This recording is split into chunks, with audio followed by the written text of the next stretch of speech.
दिसते स्क्रीन? हो दिसते. आता इथं मी लॉग इन केलं आहे. हां ओके. आता इथं लॉग इन केल्यानंतर इथं टोटल पहिला डॅशबोर्ड आहे आणि मी इथं लॉग इन केलं आहे. तर टोटल परचेज, टोटल सेल, परचेजची उधारी, सेलची उधारी आणि एक्सपेन्सेस हे आजच्या तारखेचं इथं दिसतं. मागच्या तारखेचं बघायचं तर हे फिल्टरवरती क्लिक करून तर येस्टरडे आहे, लास्ट 7 डेज आहे, लास्ट 30 डेज आहे, महिन्यात हे सगळे फिल्टर दिले. ते फिल्टरच्या हिशोबाने हे अप्लाय होतं. हो ओके. आता आपण जर मल्टिपल लोकेशन केलं असेल तर मल्टिपल लोकेशन दिसतात. हो त्याच्यानंतर लास्ट 30 डेजचा सेलचा ग्राफ,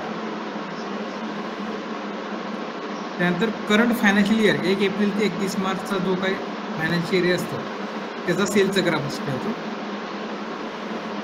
त्याच्यानंतर सेल पेमेंट ड्यू म्हणजे कुठल्या कस्टमरची आपली उधारी यायची आहे त्याचं नाव आणि त्याची अमाऊंट इथे लिस्टला डिस्प्ले होतं. सेम परचेजची उधारी म्हणजे जो काही कस्टमर आपला आहे ज्यानं सप्लायरकडून माल घेतलेला आहे त्यांची पेमेंट उधारी द्यायची राहिली परचेजची तर त्या सप्लायरचं नाव आणि त्याची अमाऊंट. त्याच्यानंतर प्रोडक्ट स्टॉक अलर्ट म्हणजे कुठला पीस किती शिल्लक राहिला तर अलर्ट पाहिजे जे आपण प्रोडक्ट मास्टरमध्ये सेट करतो त्याच्या हिशोबाने प्रोडक्ट स्टॉक अलर्ट दिसते. स्टॉक एक्सपायरी अलर्ट आता बेकरीमध्ये किंवा बाकी फूड सेक्टरमध्ये एक्सपायरी असते प्रोडक्टला तर ते आपण परचेजच्या वेळेस एक्सपायरी डेट टाकतो त्या हिशोबाने तिथे एक्सपायरी डिस्प्ले होतो. त्याच्यानंतर सेल ऑर्डर जर काही आपण सेल बिल फायनल करायचे आहे फक्त सेल ऑर्डर करून ठेवले असतील तर ते सेल ऑर्डर इथे डिस्प्ले होतात. तसंच परचेस ऑर्डर परचेस करायच्या आधी आपण फक्त पीओ काढून ठेवला तर ते पीओ इथे डिस्प्ले होतं. पेंडिंग शिपमेंट्स काय आपण यूज केलेलं नाही. हा झाला डॅशबोर्ड. त्याच्यानंतर युजर मॅनेजमध्ये युजर आणि रोल. आता आपण पहिला काय करतो रोल्स बनवतो म्हणजे ॲडमिन असेल अकाउंटंट असेल जे काय ऑपरेटर वाईज आपल्याला रोल पाहिजे ते रोल आपण इथं बनवतो. आता या रोलमध्ये आपण परमिशन देतो म्हणजे जेवढे काही सॉफ्टवेअरमध्ये फीचर्स आहेत त्यातलं कुठल्या एखादा अकाउंटंट असेल त्याला फक्त आपल्याला परचेसच द्यायचं असेल तर आपण त्याला क्लिक मार्क तेवढेच फॉर्म त्याला लॉग इन केल्यानंतर डिस्प्ले होतो. मी परचेस क्लिक केलं तर तेवढ्याचेच तो ऑप्शन यूज करू शकतो. असे हे जेवढे काही फीचर्स आहेत सॉफ्टवेअरमध्ये तेवढे सगळे इथे दिलेले आहेत. मग आपण ऑपरेटरला काय ॲक्युरिटी द्यायची आहे ते इथं आपण करतो. हा झाला रोलचा ऑप्शन आणि ह्याच्यामध्ये युजरमध्ये जाऊन आपण युजरचे अकाउंट्स क्रिएट करतो. त्याचं नाव नंबर टाकून त्याला कुठला रोल द्यायचा इथं ते रोल त्याला आपण देतो. त्याचा युजरनेम आणि पासवर्ड क्रिएट करून त्याला असाइन करतो. ओके हे लक्षात आलं. हो. त्याच्यानंतर सेल्स कमिशन एजंट. आता काय काय कंपन्यामध्ये काही लोक असतात जे की ऑर्डर काढून देत असतात सेलची वगैरे. मला एक प्रश्न आहे सर याच्यामध्ये एक ॲडमिनचं लॉगिन असतं आणि समजा मी माझं ॲडमिन लॉगिन माझं शॉप आहे आता सातारमध्ये आणि अजून दुसरीकडे 2 ठिकाणी पण आहे. मग मी ॲडमिन आहे तर मला दोन्हीकडचं पण दिसतं ना. हो ॲक्सेस असतो. म्हणजे ॲडमिनला असं वेगळं लोकेशन नसतं ना. नाही ॲडमिनला सगळं दिसतं की ॲडमिनला सगळ्यांचंच दिसतं. हो हो.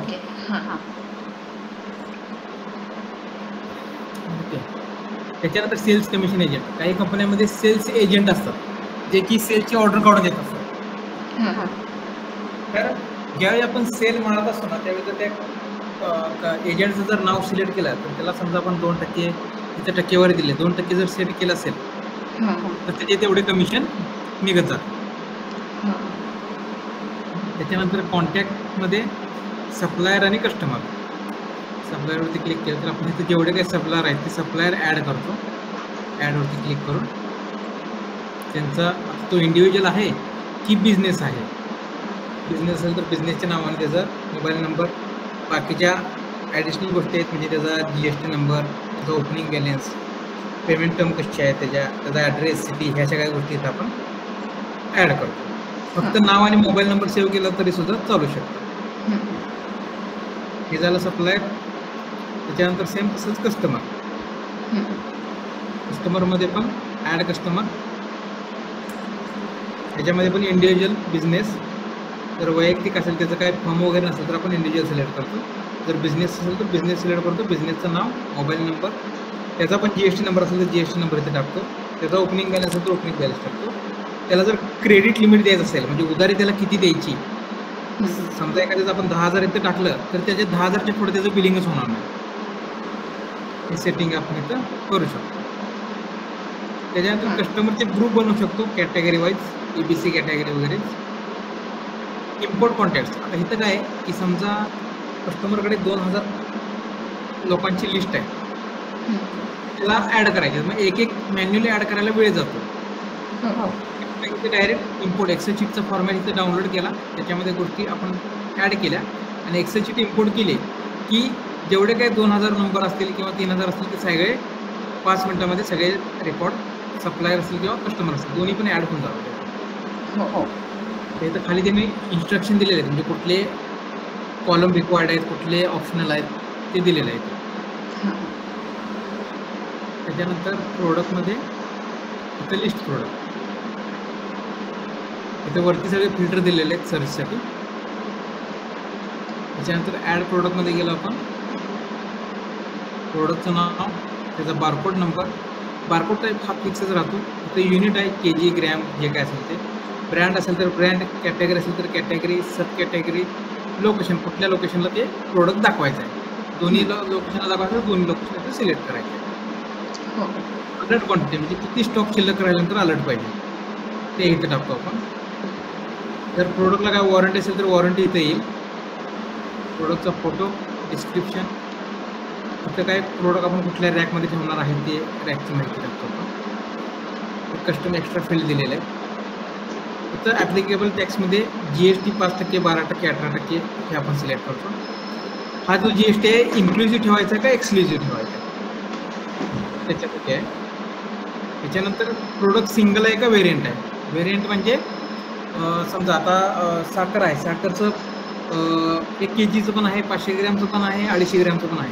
तर त्यासाठी व्हेरिएबल वापरला जातो. म्हणजे एकच साखर आहे पण 3 टाईपमध्ये आहे, तर त्याच्यासाठी हा ऑप्शन वापरला जातो. हा झाला प्रोडक्ट मास्टर. प्रिंट लेबलमध्ये आपण बारकोड स्टिकर प्रिंट काढतो. इथं कुठल्या प्रोडक्टचं प्रिंट काढायचं तो प्रोडक्ट आपण इथे सर्च करतो. सर्च करून त्याची स्टिकर आपण इथं प्रिंट काढतो. हा आपण मी कधी ट्राय केलेला नाही.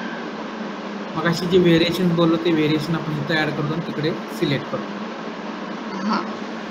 त्यानंतर इम्पोर्ट प्रोडक्ट. आता ज्यावेळी आपण नवीन पहिल्यांदा सॉफ्टवेअर त्यांना इन्स्टॉल करतो, आता एखादा बाजार असेल तर त्यांचे कमीत कमी 500 प्रोडक्ट असतात, तर मग एक सिंगल ॲड करायला खूप वेळ जातो.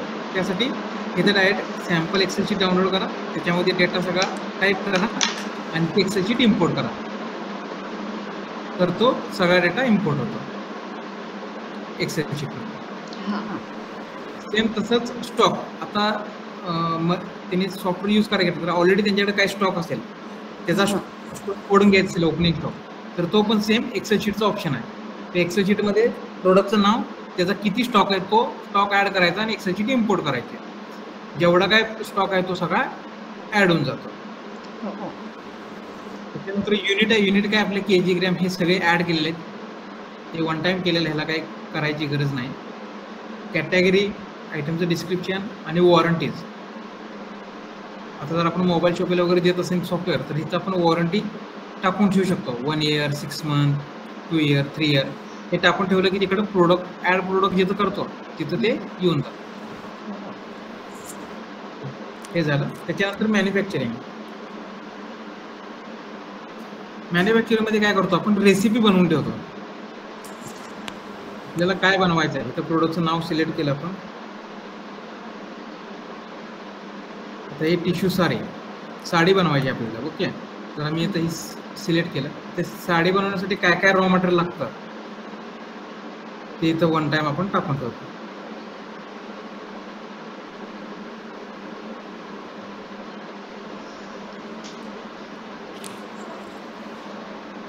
हे मी 2 गोष्टी घेतल्या, तर ह्या 2 गोष्टी किती मीटर लागतात किंवा किती क्वांटिटी लागतं ते इथं टाकून ठेवलं आणि ह्याच्यातून एक साडी तयार होते.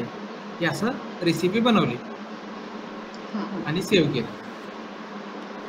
ही रेसिपी वन टाइमच बनवून ठेवायची, नंतर फक्त डायरेक्ट प्रोडक्शनला जायचं, ऍडला जायचं,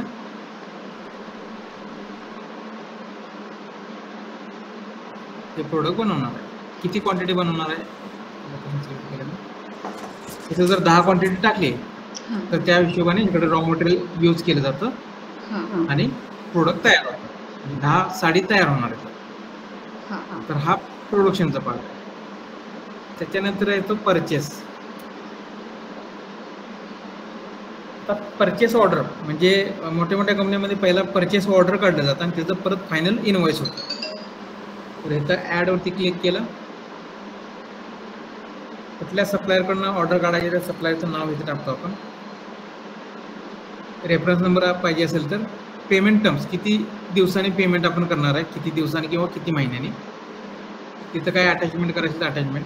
बिझनेस लोकेशन, कुठल्या लोकेशनसाठी आपण खरेदी करतोय. बारकोड नंबरने सर्च करू शकतो किंवा प्रोडक्टच्या नावाने सर्च करतो. लिस्टला येऊन जातं आपल्याला प्रोडक्ट. ते सिलेक्ट केलं, किती क्वांटिटी, किती रुपयाने घेतलाय आपण, जीएसटी किती टक्के लागणार आहे, हे सेव्ह करतो. असे मल्टिपल प्रोडक्ट आपण इथं ॲड करत जातो. मग ह्याच्यामध्ये शिपिंग चार्जेस काय लागले असेल तर शिपिंग चार्जेस टाकतो आणि सेव्ह करतो. हा पीओ निघतो आणि ह्याच पीओचा आपण फायनल इनवॉइस पण बनवू शकतो. इथं ॲड परचेसला जाऊन त्याचा पीओ नंबर टाकला इथं की आहे असं बिल इकडे येतं आणि त्याचं आपण फायनल बिल बनवतो. आता फक्त त्याच्यामध्ये खाली काय ॲड होतं, इथं किती अमाऊंट ॲडव्हान्स, समजा 50,000चं बिल झालंय, आपण त्यांना एक 10,000 दिला असेल तर तिथं 10,000 आपण टाकतो. कुठल्या तारखेला दिलंय, पेमेंट कसं केलंय, कॅश केलंय, कार्ड केलंय, ऑनलाईन केलंय, बँक ट्रान्सफर केलंय आणि कुठल्या बँकेतून केलंय. हे झालं परचेस. परचेसमध्ये इथं सगळे परचेसची लिस्ट तुम्हाला दिसते, कुठले कुठले परचेस केलेले. सप्लायर वाईज फिल्टर लावू शकता, लोकेशन वाईज लावू शकता, डेट वाईज फिल्टर लावू शकता, पेमेंट स्टेटस वाईज पण लावू शकता. म्हणजे आपण परचेस ऑर्डर मध्ये एक बिल ऑर्डर घेतली, आता ते ऑर्डर आपली कंप्लीट झाली आणि ते मला आला. आता त्याचं मग आपण हे करणार, ऍड परचेस मध्ये ते पीओ नंबर टाकला की आहे तसं परचेस ऑर्डर मधलं इकडे येणार का, परचेसच्या इथं. हां, आणि परचेस ऑर्डर मध्ये राहणार का ती एंट्री. परचेस ऑर्डर मधली एंट्री इथं परचेस मध्ये येणार ना, फायनल लिस्ट परचेसला येणार ते. मग ते तिथून इकडे आल्यानंतर परचेस ऑर्डर मध्ये राहणार का ती एंट्री का नाही राहणार. नाही, ती तिकडून इकडे येणार. ते एक पॉइंट आता असा आलेला की समजा त्यातले 10 प्रोडक्ट्स आपण ऑर्डर केलेले आणि येताना 9 आले आणि आला नाही, तर मग ते आपण इन करताना एक कमी करून इन करणार त्याला. हो, तो एक कमी करून इन करणार आपण. आणि मग तो एक राहिलेला मग तिकडे ऑर्डर मध्ये दिसणार का की एक राहिला मग आपल्या लक्षात राहण्यासाठी. हा, हो, बघायला लागेल, एंट्री मारून बघायला लागेल. मी कधी यूज नाही केलं ते.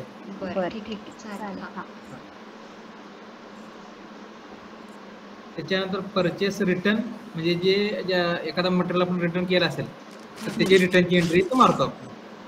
ॲडवरती जातो, कुठल्या सप्लायरला आपण रिटर्न केलं त्याचं नाव सिलेक्ट करतो, कुठल्या लोकेशनमधून माल रिटर्न दिलाय, प्रोडक्ट सर्च करतो, कुठला प्रोडक्ट रिटर्न दिलाय तो, त्याची क्वांटिटी टाकून आपण ते प्रोडक्ट रिटर्न पाठवतो. त्याच्यानंतर सेलमध्ये पण सेम तसं सेल ऑर्डर आणि परत त्या सेलचं पण आपण फायनल इनवॉइस बनवू शकतो. सेल ऑर्डर कमी लागत नाही. परचेस ऑर्डर मध्ये आपण पीओनी सर्च केली की ती ऑर्डर आपल्याला सापडते, तसं सेल मध्ये सेल्स ऑर्डर आहे का सर्च करायला. सेल ऑर्डर टाकलं की येतं. हां, इथं सेल ऑर्डर आहे, तर सेल ऑर्डर नंबर टाकला की ते सेल येऊन जातं.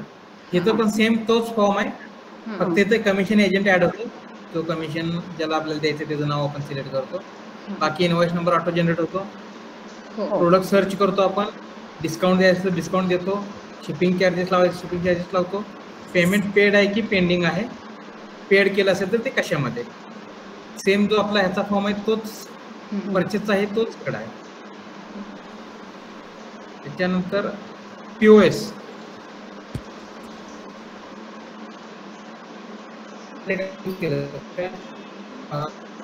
जिथं बाजार किंवा ह्या गोष्टी आहेत त्या ठिकाणी POS जास्त वापरलं जातं, जिथं बारकोड थ्रू बिलिंग जास्त.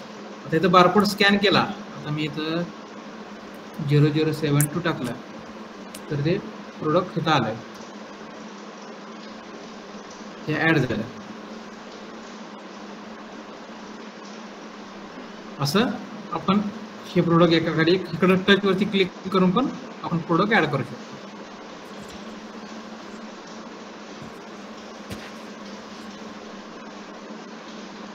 त्याच्यानंतर हे पेमेंट आहे ते कॅश मध्ये आहे, कार्ड मध्ये आहे का ऑनलाईन आहे, हे आपण खाली सिलेक्ट करतो. कॅश आहे, ऑनलाईन आहे का कार्ड आहे का उधारीवरती आहे. क्रेडिट सेलवरती क्लिक करतं ते बिल उधारीमध्ये पडतं. त्याच्यानंतर इथं रिसेंट ट्रान्झॅक्शन मध्ये जेवढे काही रिसेंट बिल झालेले आहेत त्याची लिस्ट दिसते. ती बिल एडिट, डिलीट आणि परत प्रिंट आपण काढू शकतो. त्याच्यानंतर इथं ऍड एक्सपेन्सेसचा ऑप्शन दिलाय. इथं जो काही काउंटरवरून काही खर्च केला असेल, चहा नाश्त्यासाठी किंवा पेट्रोलसाठी कोणाला पैसे दिले असतील तर त्याची एंट्री इथं होते.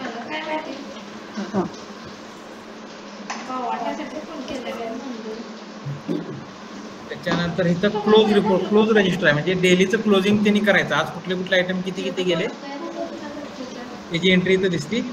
आणि ते जे पेमेंट आहे ते कॅशमध्ये किती आलंय, ऑनलाईन किती आलंय ह्याची सगळी एंट्री इथं आहे. आणि हे क्लोज रजिस्टर करायचं.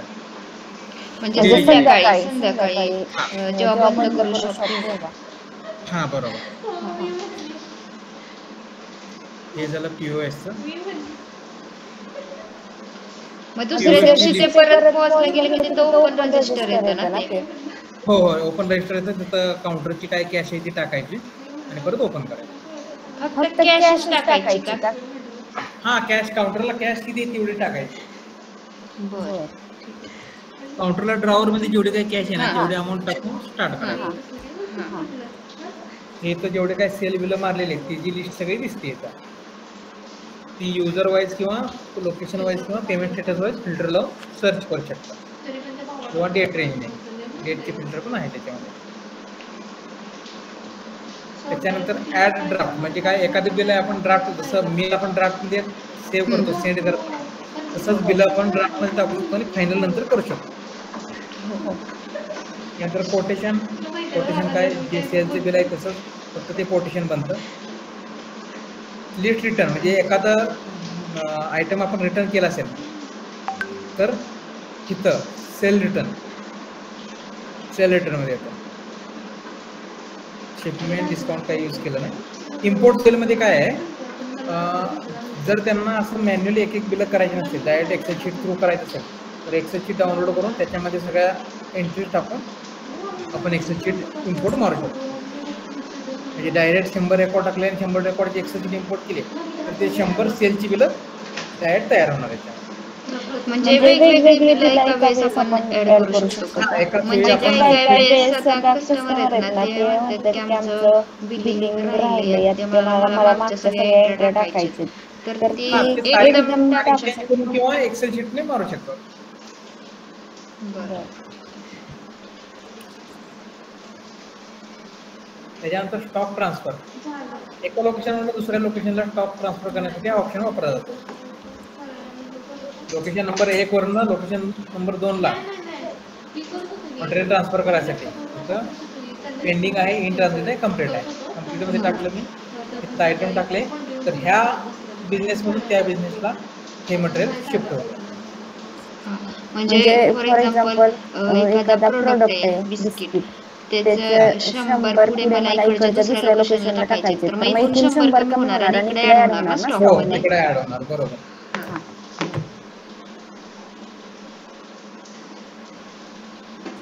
त्याच्यानंतर स्टॉक ऍडजस्टमेंट.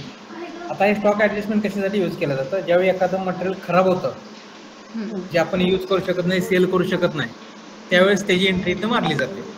किंवा एखादं बिल, एखादं स्टॉक शॉर्टेज लागतं त्यावेळेस तो इथे एंट्री मारून स्टॉक मॅच केला जातो.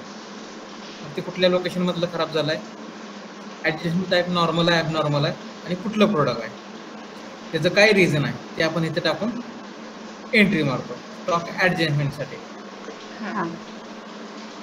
त्याच्यानंतर एक्सपेन्सेस काय लिस्ट दिसते एक्सपेन्सेसची, जेवढे काही खर्च आपण टाकले त्याची लिस्ट दिसते आणि ॲडवरती क्लिक करून आपण एक्सपेन्सेस इथं ॲड करतो.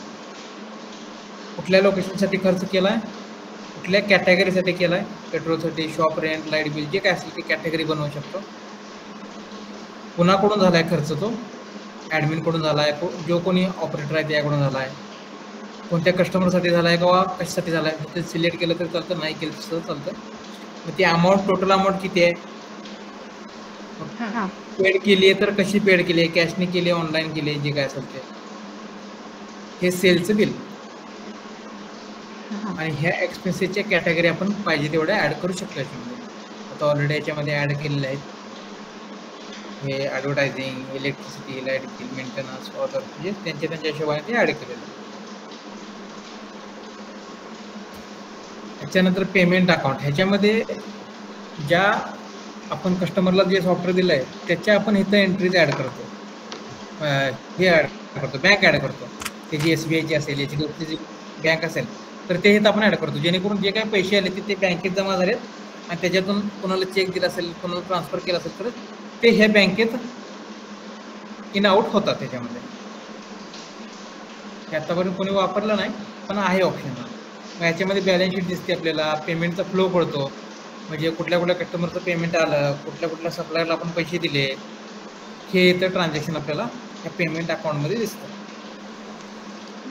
त्याच्यानंतर रिपोर्टमध्ये प्रॉफिट अँड लॉस रिपोर्ट आहे, जो काही बिझनेसचा पूर्ण प्रॉफिट अँड लॉस रिपोर्ट आहे तो इथं आपल्याला कळतो. ओपनिंग स्टॉक, क्लोजिंग स्टॉक, म्हणजे जे काही प्रोडक्ट शिल्लक आहेत त्याच्या हिशोबाने परचेसची व्हॅल्यू किती होत्या, सेलची व्हॅल्यू किती होत्या, हे सगळं जाऊन नेट प्रॉफिट किती आहे हे इथं डिस्प्ले केलेलं आहे. खाली मग परत फिल्टर दिले, प्रोडक्ट वाईज प्रॉफिट दिलं आहे, कॅटेगरी वाईज दिलं आहे, ब्रँड वाईज दिलं आहे, लोकेशन वाईज दिलं आहे, इनवॉइस वाईज दिलं आहे, डेट वाईज दिलं आहे, कस्टमर वाईज दिलं आहे, हे सगळे फिल्टर खाली दिलेले आहे. इथं लोकेशन वाईज फिल्टर करून बघू शकतो आपण. त्याच्यानंतर आयटम रिपोर्ट आहे, म्हणजे त्याच्यामध्ये फक्त प्रोडक्टचाच रिपोर्ट आपल्याला दिसतो. हा रिपोर्ट आपण नंतर काढलेला आहे.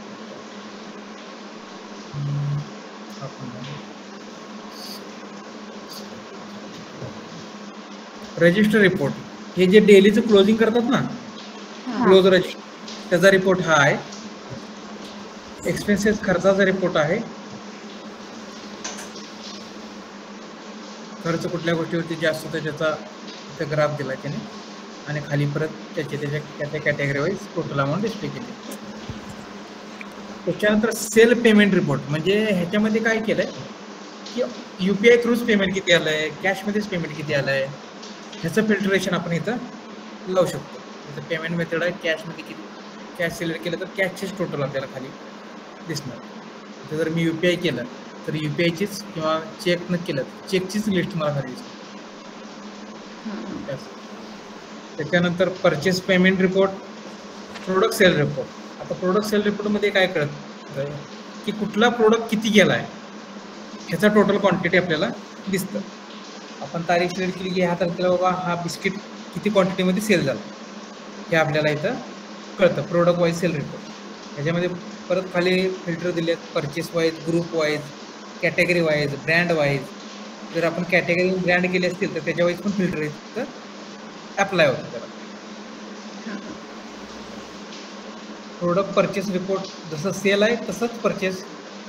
ट्रेंडिंग प्रोडक्ट, म्हणजे जास्त सेल होणारे प्रोडक्ट कुठले आहेत त्याचा ग्राफ दिला इथं. परचेस आणि सेल, म्हणजे दोन्ही, परचेस किती केलंय, सेल किती केलंय आणि शिल्लक किती आहे हे इथं दाखवलं. परचेस, सेल आणि ड्यू अमाऊंट. स्टॉक ॲडजस्टमेंट, मगाशी जे आपण स्टॉक ॲडजस्टमेंट केली खराब झालेलं मटेरियल, असं आपण स्टॉक ॲडजस्टमेंट किती वेळा केली त्याचा रिपोर्ट. लॉट रिपोर्ट, परचेसची एंट्री करताना आपण लॉट टाकतो, त्या लॉट वाईज रिपोर्ट आहे.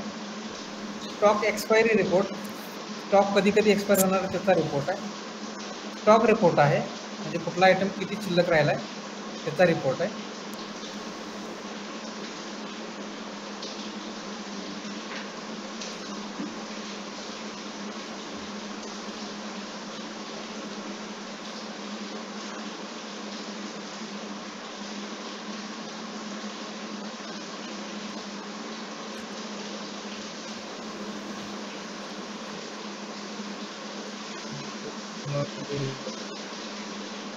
त्याच्यानंतर कस्टमर अप्लाय टॅक्स मध्ये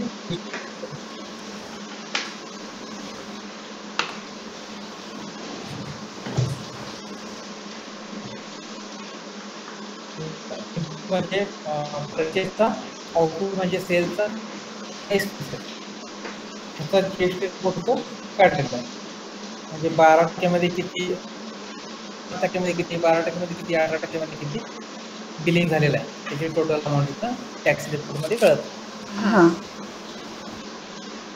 त्याच्यानंतर ऍक्टिव्हिटी लॉग म्हणजे ह्याच्यामध्ये काय कळतं की कुठल्या ऑपरेटरनं काय काय प्रोसेस केले, कोणी बिल एडिट केलंय, कोणी डिलीट केलंय, कोणी परचेस मारलाय, कोणी सेल मारलाय, हे सगळे जेवढे ऍक्शन आपण करतो त्या सगळ्याची लॉग जनरेट होतात.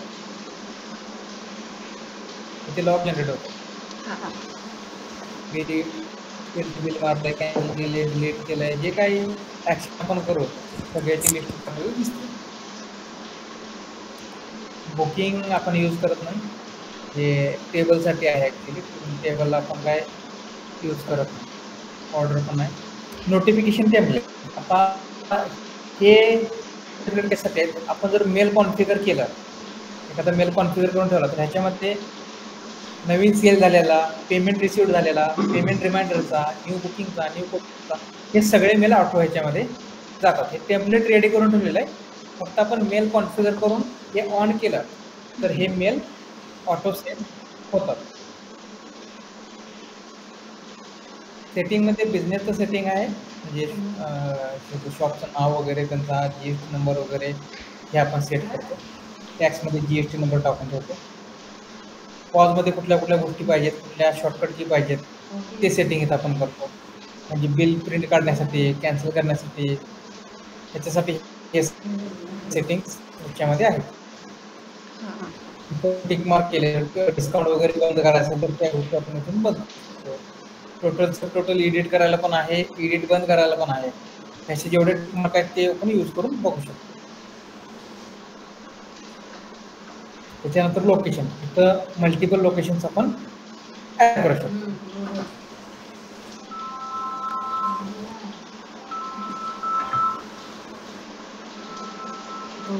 ऍड लोकेशन इथे क्लिक करून त्या लोकेशनचं नाव, लँडमार्क, सिटी, स्टेट जे काही गोष्टी आहेत त्या सेटिंग करून त्यांना इथं पेमेंट मेथडमध्ये कुठले कुठले टिक मार्क द्यायचे, ते टिक मार्क दिले की तेवढी सेलच्या बिलला त्या गोष्टी तिथं डिस्प्ले होतात.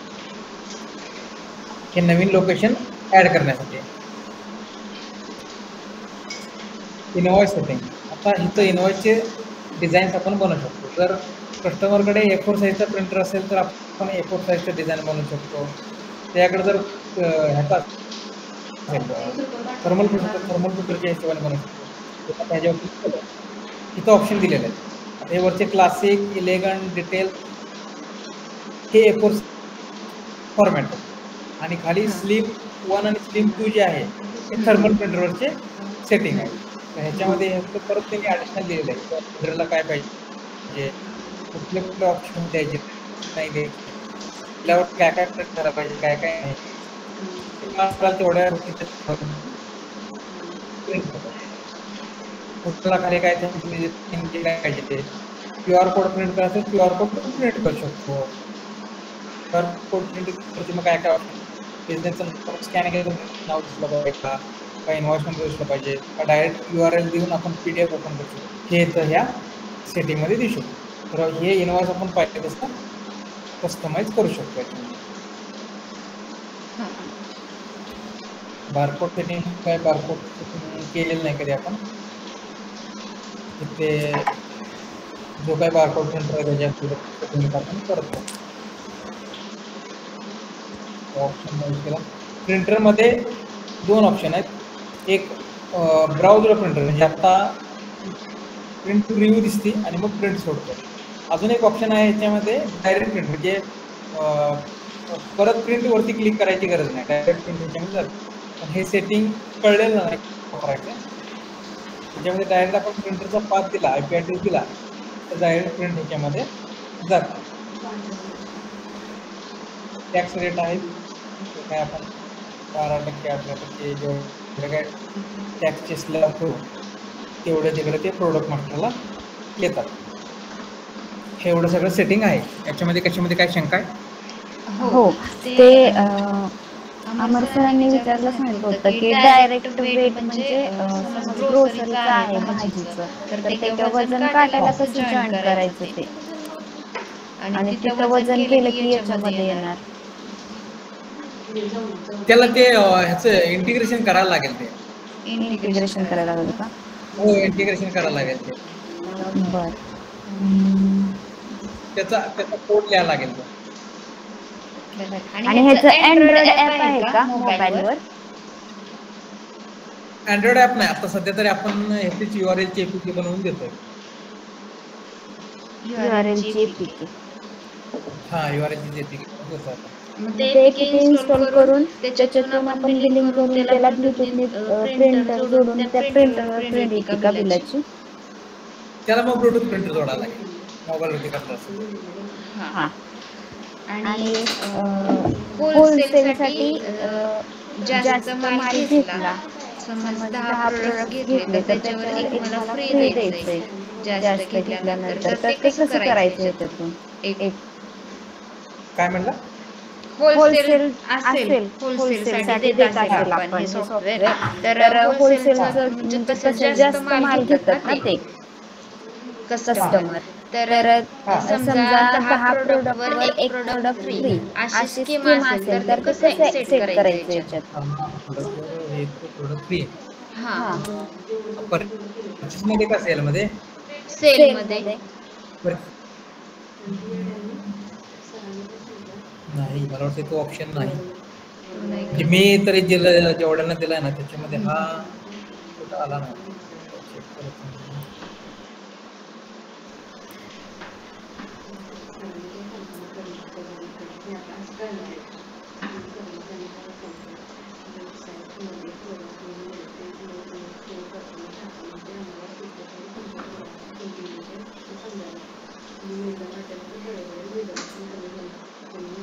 नाही, तो ऑप्शन नाहीये. आणि ते अकाउंट आपण ऍड करतो ना, बँक अकाउंट, हा हा, तर तिथं आपण मल्टिपल अकाउंट ऍड करू शकतो. तर हो, त्यातलं एकच अकाउंट आपल्याला पाहिजे ते आपण इनवॉइस वर घ्यायचं, तर ते कसं घ्यायचं? त्यातलं कुठलं येतंय? इनवॉइस वर प्रिंट करायला ना.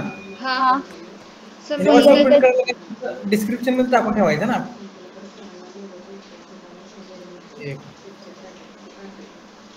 म्हणजे 4 अकाउंट ऍड केलेले आहेत तिथं, पण येताना माझ्या इनवॉइस वर एकच येतंय त्यातलं अकाउंट, तर ते कसं सेट केल्यावर एक येतंय त्यातलं? तिथं बाय डिफॉल्ट ऑप्शन असेल की ज्याला डिफॉल्ट सेट केला असेल ना. हा, ते येणार. हा, बर. आणि त्याच्यामध्ये आता नवीनच दिला आपण एखाद्याला सॉफ्टवेअर, त्यांचे प्रोडक्ट्स वगैरे ऍड केले, स्टॉक ऍड केला आणि बिलिंग चालू केलं, त्यांचं अकाउंट ऍड केलं, ते अकाउंट, त्यांचं account name, account number, IFSC ते खाली A4 साईजच्या इनवॉइस वर खाली येतं बँक डिटेल मध्ये. मग त्या अकाउंट मध्ये ते कॅश असेल, ऑनलाईन असेल, ते पैसे त्याच्यात ऍड होत जातात का? इथं दिसतं का ते पेमेंट अकाउंट मध्ये? ते आपण जर परचेस मारताना, सेल मारताना जर आपण ते बँक सिलेक्ट केलं ते पैसे त्याच्यामध्ये दिसले होतात. त्याच्यामध्ये दिसलं. हा, चालेल, ठीक आहे, समजले. ठीक आहे ना. हा, ठीक आहे. चालेल. हा, थँक्यू सर.